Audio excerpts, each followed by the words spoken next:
Good morning students. आज हम कहानी लेखन समझेंगे। कहानी किस प्रकार लिखी जाती है उससे पहले हम गुण विभाजन देख लेते हैं। शीर्षक के लिए जो हेडिंग लिखा जाता है उसके लिए 1 मार्क्स है। कहानी लेखन और विस्तार के लिए 3 मार्क्स और कहानी की सीख के लिए 1 मार्क्स है। कहानी लेखन का जो विस्तार है उसमें आपकी लिखावट, विराम चिन्ह और व्याकरण, इन सभी दृष्टि से आपको ये 3 मार्क्स मिलने वाले होते हैं। अब हम पहले देखते हैं कहानी मतलब क्या। जीवन की किसी घटना के रोचक वर्णन को कहानी कहा जाता है। कहानी अपनी कल्पना अर्थात इमेजिन करके और सृजनशीलता से रची जाती है या लिखी जाती है। मूल काम के विस्तार के लिए विषय को पात्र, घटना, तर्क संगत विचारों से परिपोषित करना लेखन कौशल है। इसी लेखन कौशल का विकास करना कहानी लेखन का उद्देश्य है।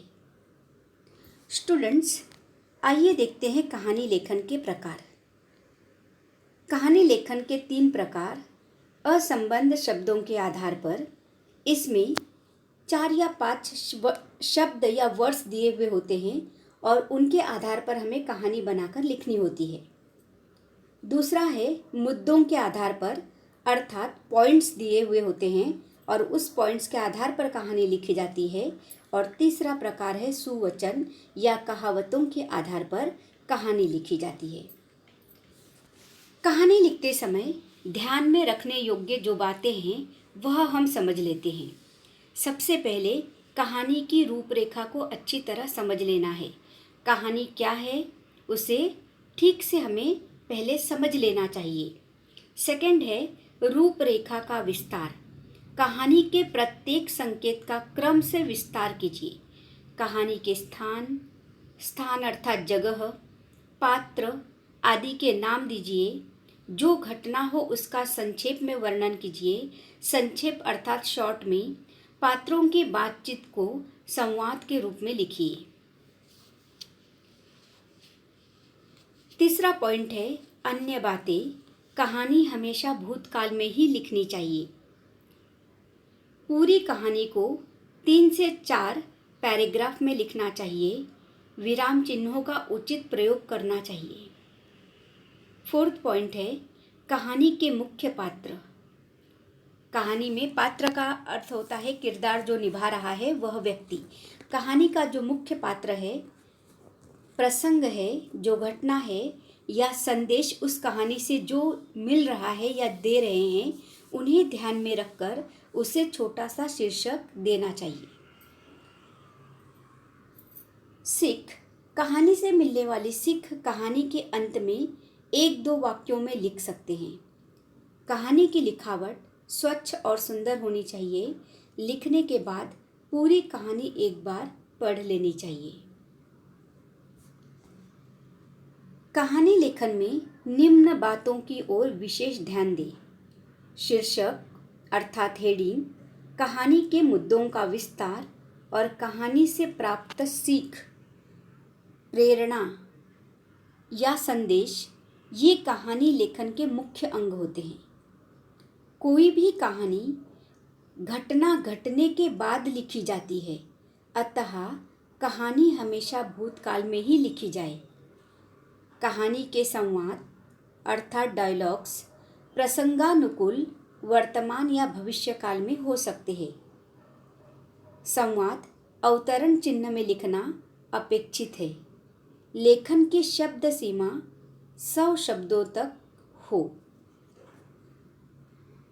कहानी के आरंभ में शीर्षक लिखना आवश्यक होता है। शीर्षक कैसा लिखा होना चाहिए? तो छोटा, आकर्षक अर्थात अट्रैक्टिव, अर्थपूर्ण और सारगर्भित अर्थात मतलब भरा होना चाहिए। कहानी में कालानुक्रम, घटनाक्रम और प्रवाह होना आवश्यक है। प्रत्येक मुद्दे या शब्द का अपेक्षित विस्तार आवश्यक है। घटनाएं धारा प्रवाह अर्थात एक दूसरे से श्रृंखलाबद्ध होना चाहिए, अर्थात कहानी को तोड़ तोड़ कर नहीं लिखना चाहिए। जिस क्रम से हम कहानी लिख रहे हैं वह हमें पढ़ते समय लिंक है यह पता चलना चाहिए। कहानी के प्रसंगानुसार वातावरण निर्मित होनी चाहिए। उदाहरण, यदि जंगल में कहानी घटती है तो जंगल का रोचक वर्णन, आकर्षक तथा सही वर्णन भी अपेक्षित है। कहानी के मूल कथ्य विषय के अनुसार पात्र अर्थात जो किरदार निभा रहे हैं वे व उनके संवाद अर्थात डायलॉग्स भाषा पात्रानुसार प्रसंगानुकूल होने चाहिए। प्रत्येक परिसर क्षेत्र अर्थात विभाग या जगह की भाषा एवं बोली भाषा में भिन्नता विविधता होती है तो इसकी भी जानकारी होनी चाहिए। अर्थात हम कहानी जिस जगह की लिख रहे हैं वहाँ की बोली भाषा थोड़ी बहुत उसमें शामिल होनी चाहिए।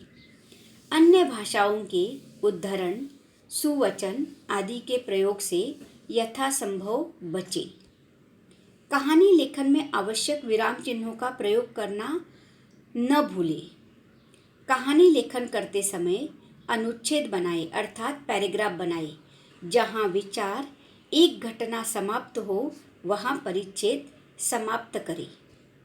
कहानी का विस्तार करने के लिए उचित मुहावरे कहावतें सुवचन पर्यायी शब्द आदि का प्रयोग करें। स्टूडेंट्स, यहाँ पर मैंने